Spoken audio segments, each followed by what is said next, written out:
Jauh sebelum perjanjian New York, Papua sudah menjadi objek sengketa antara Indonesia dan Belanda sejak proklamasi 1945.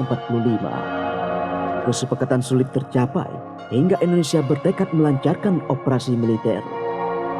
Pada 17 Agustus 1945, Soekarno dan Muhammad Hatta memproklamasikan kemerdekaan Indonesia.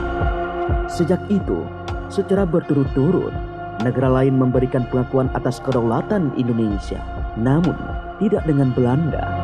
Usai Perang Dunia Kedua, Belanda datang lagi ke Indonesia dengan tujuan kembali menganeksasi. Mereka tidak mengakui kemerdekaan Indonesia. Belanda kemudian melakukan aktivitas militer secara intensif. Sejumlah perjanjian untuk menengahi konflik Indonesia-Belanda dilakukan. Dari mulai Linggarjati, Renville, hingga Konferensi Meja Bundar atau KMB pada tahun 1949.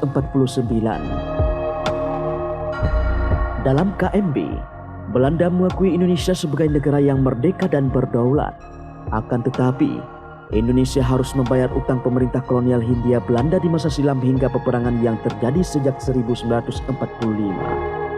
Belanda mengakui wilayah Indonesia kecuali Irian Barat atau Papua bagian barat tidak termasuk Papua Nugini. Daerah tersebut akan tetap dikelola oleh Belanda. Soal Papua akan dibahas kembali 1 tahun kemudian. Seiring berjalannya waktu, Belanda selalu mengulur-ngulur soal wilayah Papua. Sementara Presiden Soekarno selalu menyatakan bahwa Papua adalah bagian dari Indonesia. Semboyan wilayah Indonesia dari Sabang sampai Merauke pun terus digaungkan.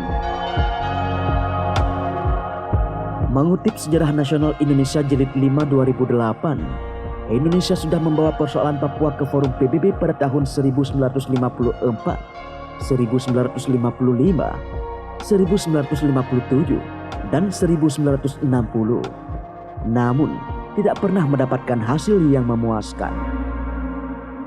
Hingga kemudian, Soekarno membentuk Komando Mandala pada 2 Januari 1962 sebagai tindak lanjut dari Operasi Trikora atau Trikomando Rakyat. Soekarno merumuskan Trikora pada Desember 1961. Komando Mandala dibentuk untuk membebaskan Papua dari Belanda dengan operasi militer. Maijen Soeharto ditunjukkan sebagai Panglima Komando Mandala. Batalkan negara Papua itu, kibarkan bendera Sang Merah Putih di Irian Barat. Gagalkan, kibarkan bendera kita, siap sedialah. Akan datang mobilisasi umum. Mobilisasi umum bagi yang mengenai seluruh rakyat Indonesia untuk membebaskan Irian Barat sama sekali daripada cengkeraman imperialis Belanda. Begitulah ucap Soekarno saat berpidato. Gelagat Indonesia yang semakin serius merebut Papua menyita perhatian internasional. Amerika Serikat mendesak Belanda untuk bersikap lunak. Amerika Serikat meminta Belanda mau duduk dalam perundingan. Belanda akhirnya mau duduk dan berunding yang akhirnya menelurkan perjanjian New York pada 15 Agustus 1962.